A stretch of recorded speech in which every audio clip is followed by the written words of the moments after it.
This is the Fujifilm X-E4. It's an update on Fuji's X-E3 rangefinder style camera with Fuji's 26 megapixel X-Trans4 sensor and processor, which is the same sensor and processor that you'll find in pretty much all of Fuji's recent X series cameras, starting with the X-T3 and going right the way through to the XS10. Now, the X-E series have always been kind of like the baby brothers to the X Pro series, in the same way that a camera like the X-T30 is a baby brother to something like the X-T3. And the X-E series, like the X-E3, they've always had a lot in common with things like the X-T30 in terms of features and stuff like that, just with a few small differences and, of course, the lovely rangefinder styling.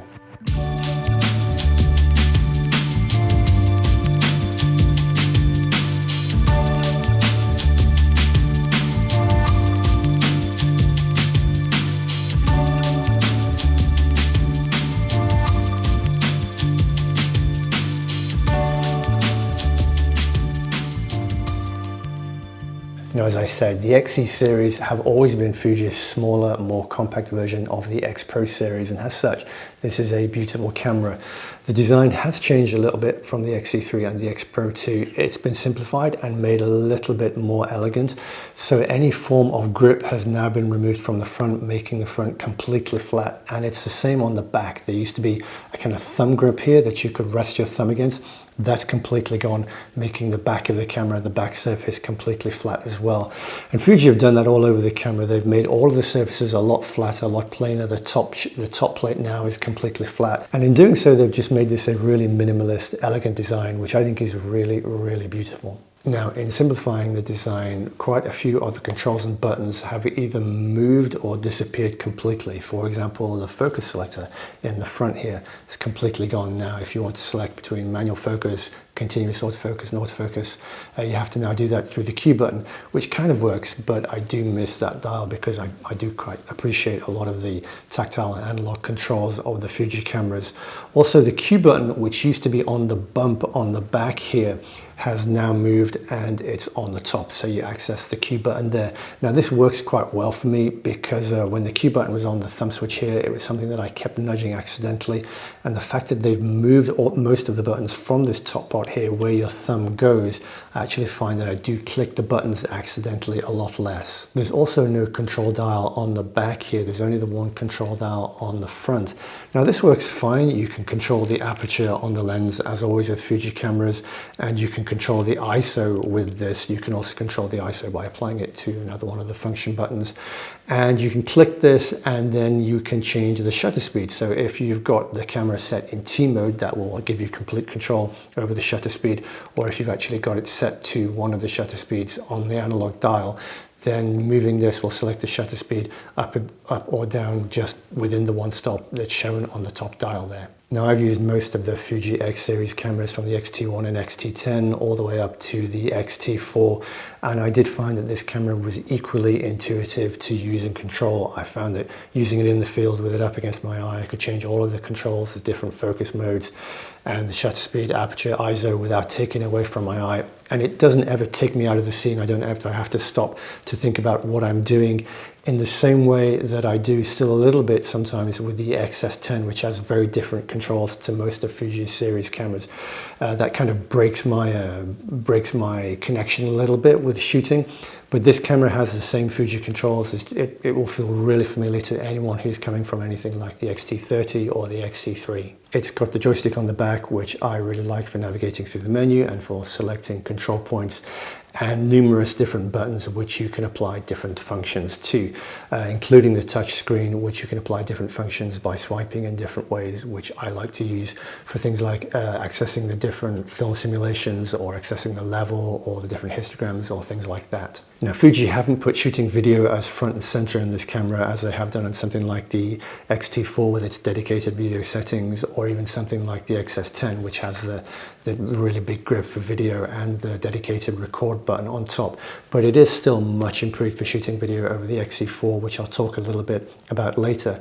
And if you want to have that immediate record button like on the XS10, you can turn this function button into a record button. So just by pressing this, the camera will start shooting video in full auto settings in just the same way that the XS10 does. But if you want to have access to controlling all of the video settings, then you have to go into the drive mode here and click down to select video. Fuji have designed this to be a small, elegant camera, and by smoothing away all the bumps and flattening all the planes, it does look good, but it sacrificed the ergonomics a little bit. I really did miss the bump on the back for the thumb, and found that although that had some issues with button placement there, that I accidentally used to press the buttons, I did actually find that it really helped grip the camera quite a bit, and there's also no grip at all on the front. So the camera doesn't feel as secure in your hand as a camera like the X-E3 or the X-T30 does. And like Fuji's other small cameras like the X-T30, your little finger is going to kind of have nowhere to go. If you've got small hands, it waves around a little bit underneath the camera.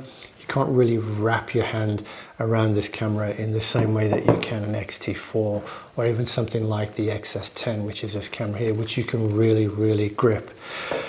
The dials are smaller, which is generally okay, but you can't really, it's going to be a struggle to use this camera with gloves, which I don't really think bothers most people. But as a landscape photographer, I'm often out shooting in the cold wearing gloves. It is something that matters to me. Now, I love the feel of Fuji's larger cameras like the X-T3 and X-T4, but I've also been using cameras like the X-T20 and X-T30. I've always had one of those in my bag as a backup camera, as a secondary camera. And while you do notice the difference in the grip when you switch between the two, it is something, it's not a deal breaker, it's something that you can live with, and I've been using this for a couple of weeks now. And although, yeah, it does for sure, you can't grip it, you can't really wrap your hand around it in the same way that you can some of Fuji's larger cameras, it is not awkward or uncomfortable to use at all. I do think though that when Fuji designed this, they were thinking that people would use it more with their prime lenses or with smaller zooms like the 18-55 kit lens, because without a grip, it really doesn't balance well with a larger zoom, something like the 10-24 or the 55-200 here. It tends to work better with smaller lenses. I've been using it a lot this week with the 27mm pancake lens, this one. And with this, it's really nice. You can drop it in your pocket, carry it around with you everywhere you go, and you barely notice that you have it. The layout of the buttons and controls is really nice, even though there are far fewer of them on the exterior of the camera. I didn't find that I had to go into the menus any more than I do with Fuji's other cameras. The screen on the back is the same size as the X-T3, X-T4 and X-E3, and also has a resolution bump over the X-E3. And also in a first for the X-E series, the screen is now articulating, so you can tilt it out like that, and also down in the same way that you can the X-T30. But what it also does is it flips up and out and over if you want to record yourself making video. Now, as someone who records videos, I do think this is a really nice way to incorporate the screen, and I actually prefer this to the way that the screen is done on the X-T4 or the XS10, because then you find if you look at the screen, you're actually looking off to the side of the camera like this. This is me looking at the screen now, and it doesn't work really well. It's also not great if you're using something like an L bracket, which I do a lot as a landscape photographer. So this is a really nice incorporation of the screen, and I'm curious to see if Fuji are going to use this again in other cameras down the line in the XT series. Now, the EVF is exactly the same size as the X-E3, X-T30, XS10. It's got the same 2.36 million dot resolution and the same 100% coverage. The EVF, it is smaller than on a camera like the X Pro 3 or the X-T4, and you do notice that when you switch between the cameras. It does feel smaller if you're using both cameras and you switch between the two. However, if you're used to using things like the X-T30 or the X-E3, then this is exactly the same size and you're not going to notice the difference at all. And while we're talking about the body and build, this does have the same door to the battery and card compartment that you find on the X-T30 and X-E3, where you just click it and it opens. But when you close it, it doesn't click shut automatically. Now, it's just a tiny gripe, but it's something I've mentioned in pretty much every review I've made of cameras like the X-T20 and X-T30, because it's something that really does annoy me. I quite often have the camera on a tripod, and when I change batteries when I'm shooting, I go to click the battery door shut, it doesn't close in the same way that it does on the X-T3 or X-T4. It doesn't really matter that much. I guess the battery isn't going to drop out, but it's just one of those small design things that feels a little bit cheap, and I don't think it would cost Fuji that much to put a better door on the battery and card compartment. Another thing is that, like most of Fuji's recent cameras, this doesn't come with a charger. Charger is by USB cable, which comes with a cable, of course. This seems to be the way that cameras are going now, so it's no big deal. And because it has exactly the same batteries as the X-T3, X-T30, X-E3, if you have a charger for that camera, you can still use that charger for the batteries for this. Now, when it comes to image quality, this has the same sensor and image processor that Fuji have used in pretty much all of their cameras since the X-T3. So there's not going to be anything new or groundbreaking there. However, it does have a different sensor to the one in the X-E3, which was the same 24 megapixel sensor that you found in the X-T20 and X-T2 in that series of cameras. However, when I switched between the X-T2 to the X-T3, between the two different sensors, I didn't really notice any difference at all in either the image or the video quality. So if you're coming from one of the older cameras, or if you're coming from the X-E3, you're not really going to notice much difference in the way of image quality. But if you've not seen that, let's have a look at what kind of images you can expect from this camera. So even though it's not a new sensor, I've always been really happy with the image quality from the cameras with this sensor, and the X-E4 is no exception. Obviously, the image quality is going to vary depending on the lens that you use, but 26 megapixels will give you plenty of detail and the great colors that I've always loved from Fuji cameras. The boost from 24 megapixels in the X-E3 to 26 megapixels here is small, and to put that in perspective, it's just 240 pixels more along the longest side of the image.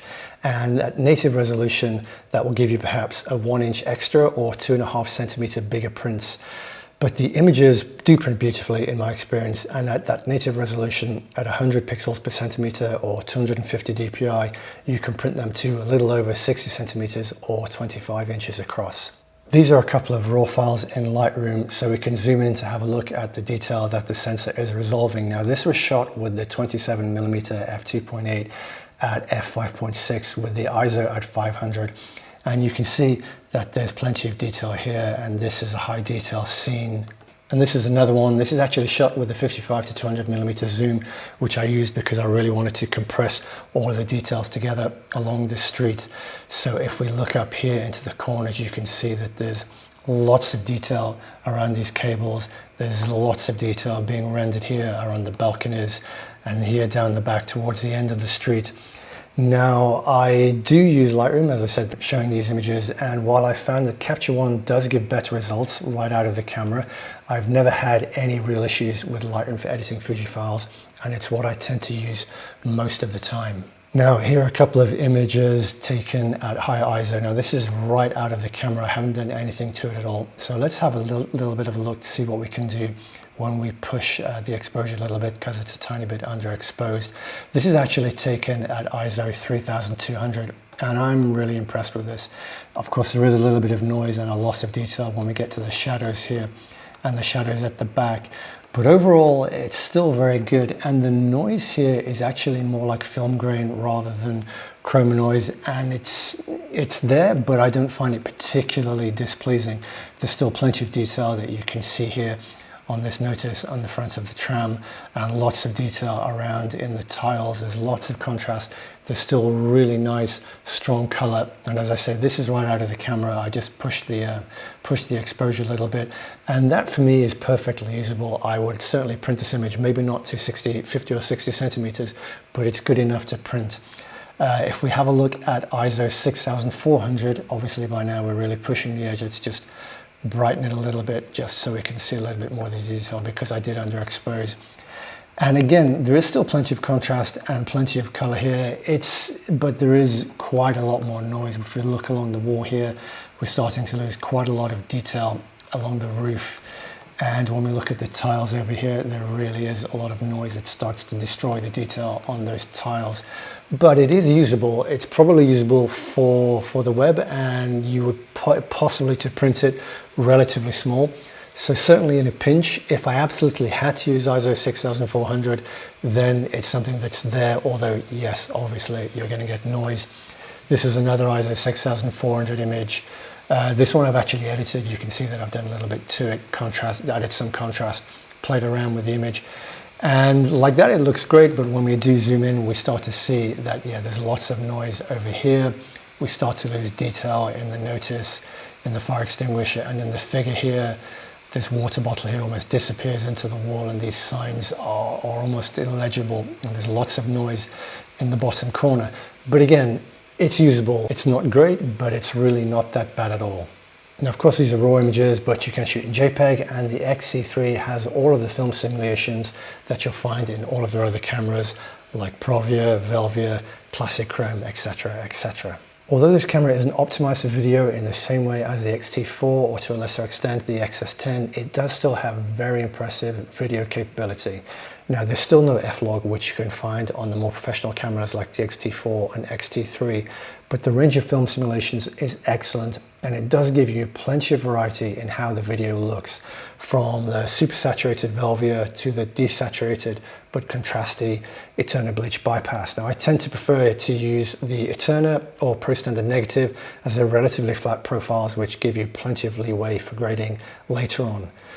4K recording is at 30 frames per second, not 60 frames per second, unfortunately. So in that way, it's the same as the X-E3 and the X-T30, but it will shoot 4K continuously for 30 minutes, which is a big upgrade on the 10 minutes that you got with the X-E3 and X-T30.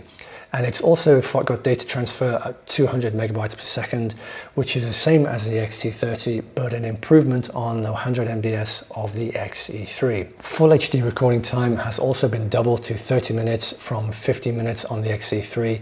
And in HD now, you've also got slow motion options of 120 frames per second and 240 frames per second, which the X-E3 didn't have. So overall then, both with the still images and the video that you'll get from this camera are really, really excellent. So to conclude then, where does that leave the X-E4? Well, Fuji have said that this is going to be the last camera with this sensor and this image processor, which means that an X-T40 seems pretty unlikely.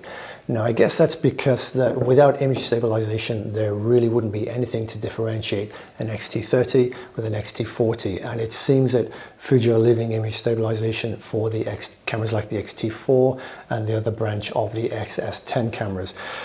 So if you've got the X-E3 and you're looking at this, then you're going to get a small bump in resolution, which isn't really significant, but you will have a much better screen, different styling, and which is really nice, and better video capabilities. Or if you're looking at this coming from the X-T30, the features are going to be very similar, but you might be interested in this for the rangefinder styling. Overall then, I've really enjoyed using this camera. I think it's great for street shooting with prime lenses. It's great for just dropping in your bag, dropping in your pocket, and having it as a carry everywhere camera.